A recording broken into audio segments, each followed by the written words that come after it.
Few days after Pochettino left Chelsea Football Club, are you still angry? Are you still confused? Have you changed your mind? We have all kind of reports from both camps, right, left, center. Do you have a different opinion? Get in the comment section down below and let us know. Don't forget to like, subscribe, share, comment down below. Take 1 second to help the channel and it will be much appreciated. In this video, we're gonna discuss about the latest about Mauricio Pochettino claims and also Todd Boehly and Bluco been also claiming a lot of things. We're gonna also discuss about who is that guy? Who is the mystery manager that Chelsea could sign? And also, if we have time, we're gonna talk about some exciting transfer news. So stay tuned, watch this video until the end, and you're not gonna be disappointed. Let's go. Let's start by talking about Pochettino. And then we're gonna move and talk about Todd Boehly's camp. Pochettino been using his PR machine to try to convince people and the next club that he's still a very top manager.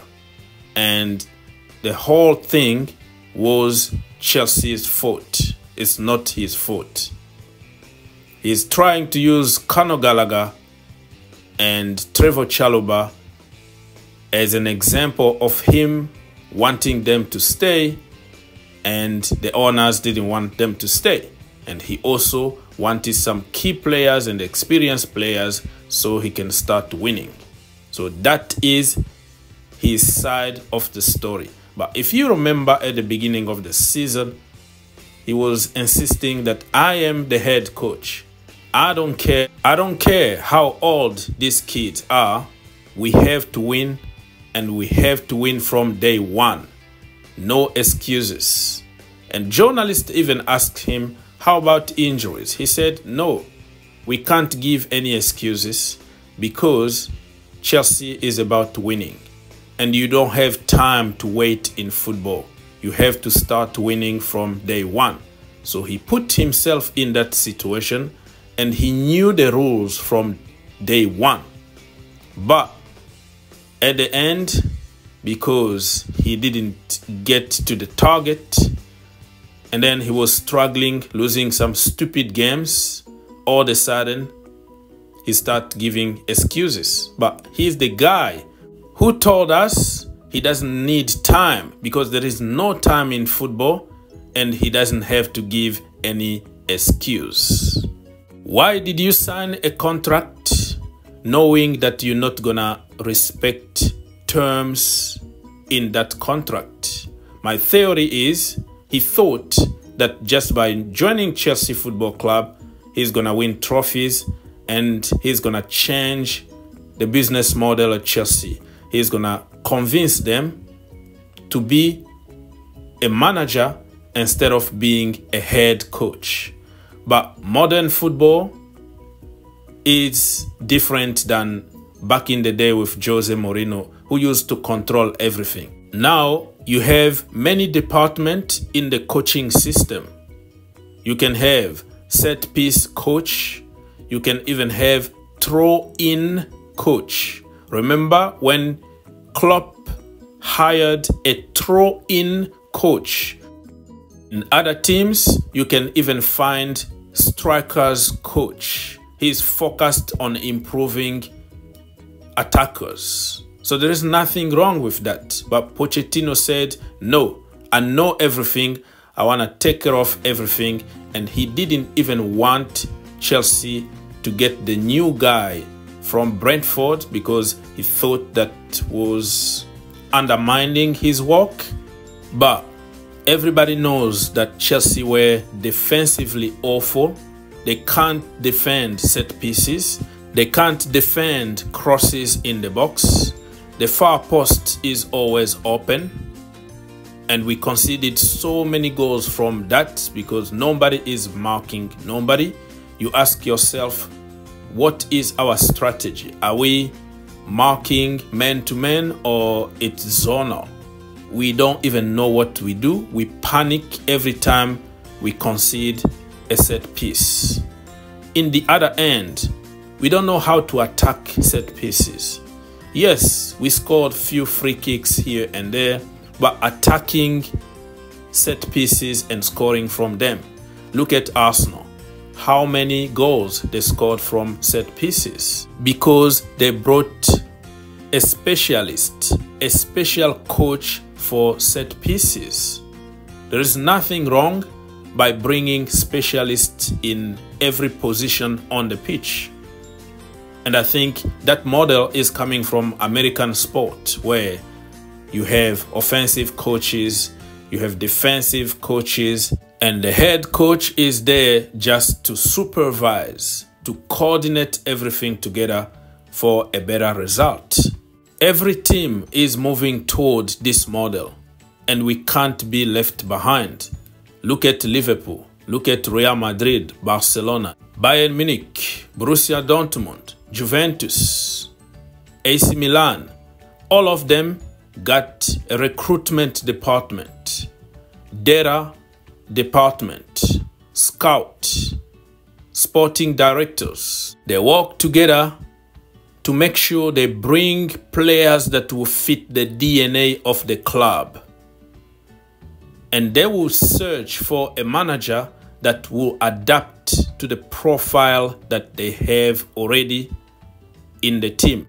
And then they will recruit a manager that is capable of working with the team that they already have and who's gonna fit the system that is already in the club, the DNA of the club, and not the other way around. Because what's gonna happen if you give 400 million to a manager and then he's gonna end up by buying Aubameyang, Kukureya, Koulibaly, Raheem Sterling, right? That is just an example, but you know what I mean. And when you leave the club and then the club don't know what to do with the players, they just don't fit the new guy. If a new manager comes, he might not like those players. I don't believe Chelsea got bad players. I think all of them got quality. That's why they are at that level and they found themselves at Chelsea Football Club. So if a manager can't adapt to the quality that we have, it's questionable. Pochettino is the guy who said that Madsen is not a left back. Look at him. He's in the Champions League final today. But Pochettino refused to use him. Pochettino is the guy who didn't want Cole Palmer at Chelsea. He said it clearly in a press conference, like, this is the signing from the board, from Chelsea. I didn't sign anybody. This is not my team. Denying everything, making it look like everybody is crap.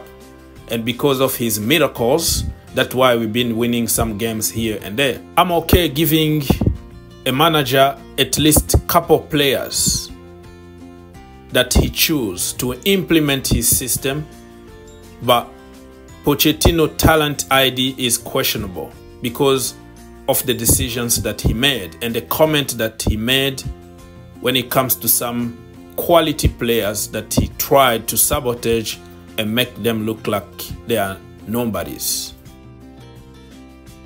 From Todd Boehly's camp, they've been also using a lot of PR. They've been leaking some information here and there, painting Pochettino as a bad guy. He refused to use youngsters. He used the wrong system. He played people out of positions. Some of the players didn't even know until few minutes before the game what position they were going to play and all that. They are doing what they have to do to defend themselves because of what Pochettino been saying. So there is the truth somewhere in the middle. That's why I always tell people it's always 50-50. Because there is two sides to each story. So you believe on what you want to believe, but I think we have to calm down because these billionaires, they didn't come here to lose. They didn't come here to sabotage the team. They're getting a lot of stuff wrong, but I think they're going to figure it out at some point. And guess what? If they manage to surprise people, what if they are using some decoys? They are throwing some names out there.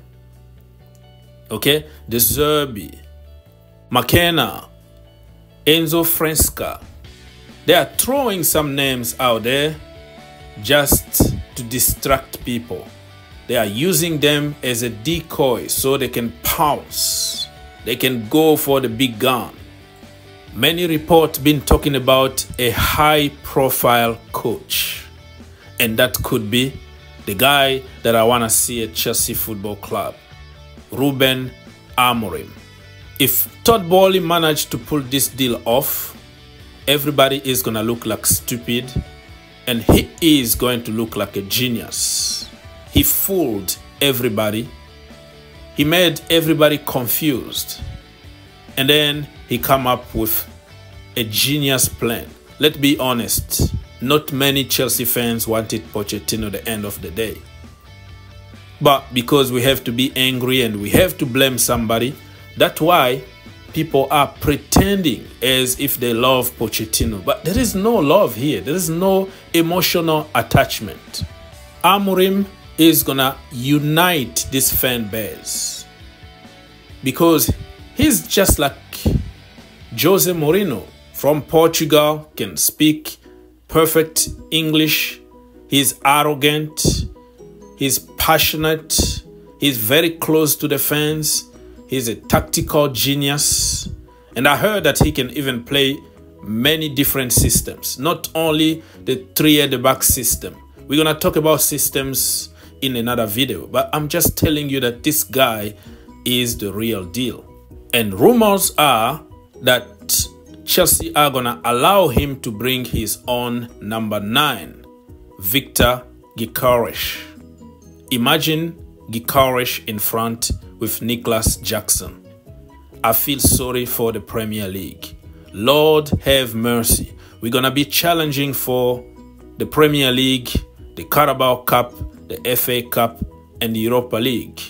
Get ready because we are about to do some serious damage. On top of that, Michael Olise and Eze are on Chelsea short list. It could be both of them or one of them. Imagine what Chelsea could do with Olise, Cole Palmer, Nkunku, Noni Madueke. Lord have mercy. And if Todd Boehly managed to give Conor Gallagher and Trevor Chalobah new contract, nobody is going to say anything. We're going to praise him and we're going to start cooking. Get ready. Next week, we're going to know the name of our new manager because Sporting Lisbon still have one final to play and Chelsea don't want to disturb anything. They don't want to distract them. They want to keep it respectful. And that's why we are pushing some fake names out there just so people can get away from the real target.